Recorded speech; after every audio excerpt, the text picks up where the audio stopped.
Le voy a hablar sobre la guerra del gas. A este acontecimiento se lo conoce como el conflicto social que ha ocurrido en el año 2003. Pero, ¿cuál era la situación?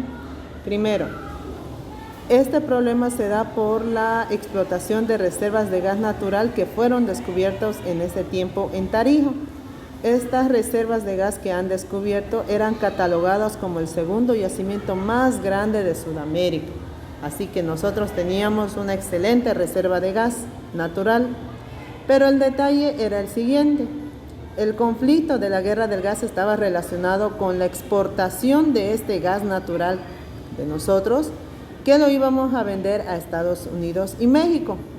¿Cómo íbamos a sacar este gas? A través de puertos chilenos. Entonces, el conflicto surge porque el gobierno decide sacarlos por Chile.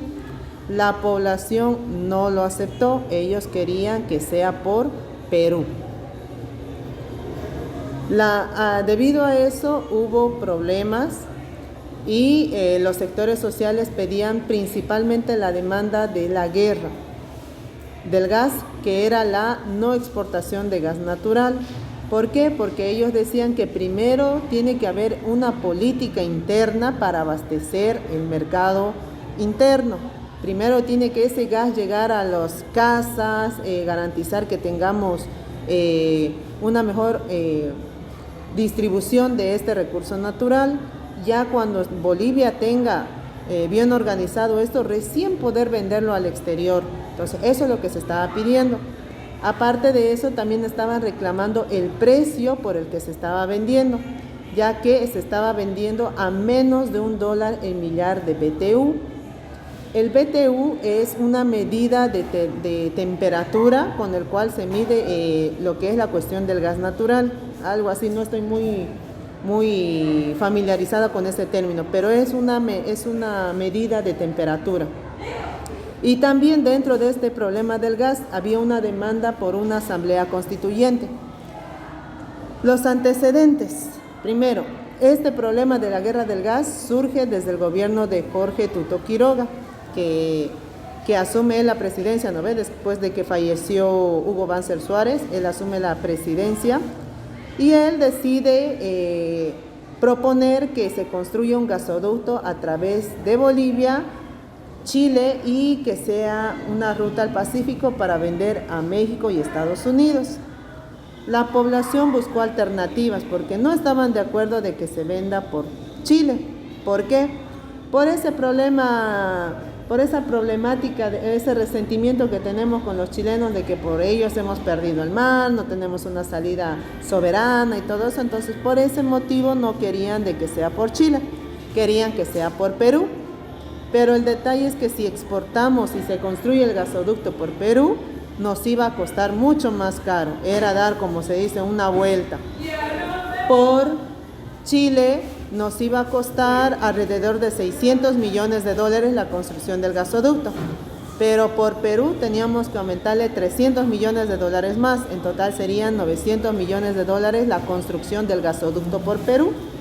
Entonces, como la población estaba entre sí, ¿no? Chile, Perú, todo eso, lo que hizo Tuto Quiroga, que ya estaba por terminar su gobierno, dijo de que el gobierno que entre va a ser el que va a decidir qué va a hacer con la cuestión del gas, si va a ser por Perú y Chile. Así que él prefirió dejar esa responsabilidad al próximo presidente. Llegó las elecciones y ganó la presidencia Gonzalo Sánchez de Lozada.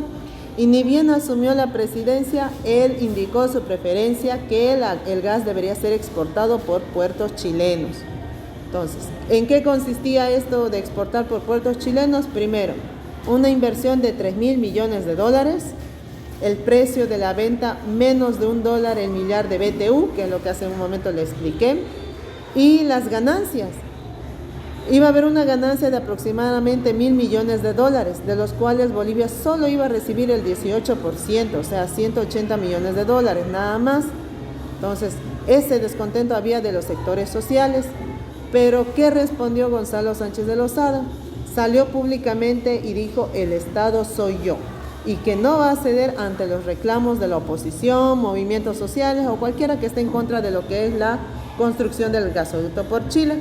Entonces, Todo esto generó que se inicie lo que es la guerra del gas. ¿Cómo inició el conflicto? Primero inició con lo que es el Plan República. Este Plan República era un plan que fue elaborado por los departamentos de inteligencia del gobierno, que consistía en que iban a salir tropas militares a poner orden en la sociedad. Es así que cuando se pone en marcha el Plan República, los militares salieron un 16 de septiembre del 2003.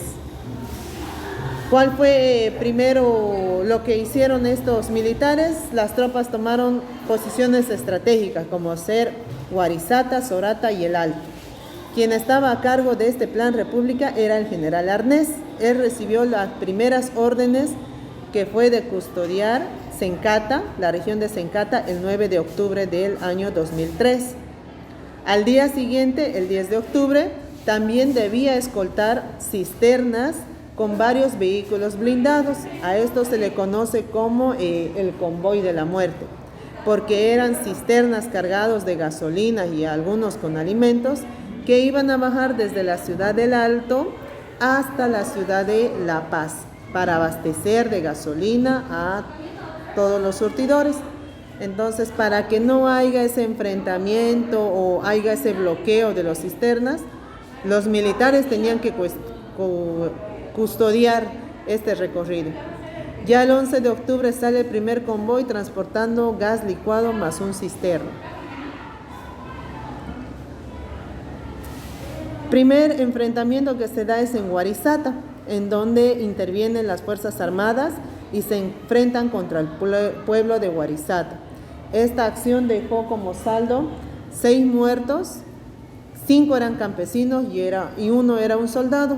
Al ver esta situación, los campesinos desafiaron al gobierno de Gonzalo Sánchez de Lozada con fusiles Mauser y carabinas en mano, y este fue conocido como el inicio de la caída de Gonzalo Sánchez de Lozada. También otro acontecimiento sucedió en la ciudad del Alto, donde el 9 de octubre se declaró paro cívico. El 13 de octubre el gobierno decide llevar adelante, como le mencioné, ese convoy cargado de gasolina y víveres para algunas familias que tenía que bajar de la ciudad del Alto a la ciudad de La Paz. Ya en la zona de la Portada, los militares que estaban con armas de guerra y esos autos militares empezaron a disparar contra la población que no los estaba dejando pasar. Aparte de eso, también fueron acompañados con helicópteros, quienes ellos empiezan a disparar contra la población. Como resultado de este acontecimiento murieron alrededor de 65 personas, entre ellos un niño de 5 años que había salido a la azotea de su casa y recibió un balazo. Entonces, ahí, como usted puede ver en las imágenes, esos autos blindados, esos autos militares se encargaron de custodiar a esos cisternas. Era como si estuvieran en guerra. Así que debido a lo que sucedió en el Alto con los 65 muertos, todos los sectores sociales de todos los departamentos estaban pidiendo la renuncia de Gonzalo Sánchez de Lozada, porque no puede utilizar a las Fuerzas Armadas en contra de la población. Las Fuerzas Armadas son para proteger a los civiles, para proteger a los ciudadanos, no para atacarlos ni asesinarlos. Lastimosamente, las Fuerzas Armadas reciben órdenes de sus superiores, y si estas órdenes son de atacar y matar, pues no les queda más que obedecer. Debido a todo esto que ha sucedido, ya el clima era totalmente insostenible para el presidente. Ya no podía seguir gobernando, así que lo único que hizo Gonzalo Sánchez de Lozada es renunciar a la presidencia un 17 de octubre. Él tuvo que huir con toda su familia en un helicóptero de la ciudad del Alto, de la sede de gobierno a la ciudad del Alto llegó en helicóptero, y del Alto despegó hacia los Estados Unidos. Y ya estando en los Estados Unidos, mandó un mensaje a la nación y explicó por qué estaba renunciando y dejó su carta de renuncia en el Congreso. Ese mismo día tuvo que asumir la presidencia quien en ese entonces era Carlos Mesa, el vicepresidente. Cuando Carlos Mesa asume la presidencia, lo primero que hace es emitir un decreto, el decreto 27237, en el cual se otorgaba amnistía a todos los actores de Octubre Negro. Amnistía quiere decir como un perdón. Entonces, eso se decretó, pero después ese decreto supremo 27237 tuvo que ser modificado y especificar que esa amnistía o ese perdón era solamente para los movimientos sociales que habían participado en Octubre Negro y que no iba a ser esa amnistía para los políticos, para los militares o todos aquellos que estuvieran involucrados en Octubre Negro. Ellos deberían ser sometidos a juicios. Para solucionar la cuestión del problema del gas y todo eso, en junio del 2005, Mesa propuso constituir una asamblea constituyente. Esta asamblea constituyente iba a cambiar artículo por artículo la Constitución Política del Estado y para definir la cuestión del gas decidió hacer un referéndum. Preguntar a la población si querían que se exporte por Chile o querían que se exporte por el Perú. Entonces, ese referéndum lo hizo él. Eso sería en cuanto a lo que es la guerra del gas y guerra del agua.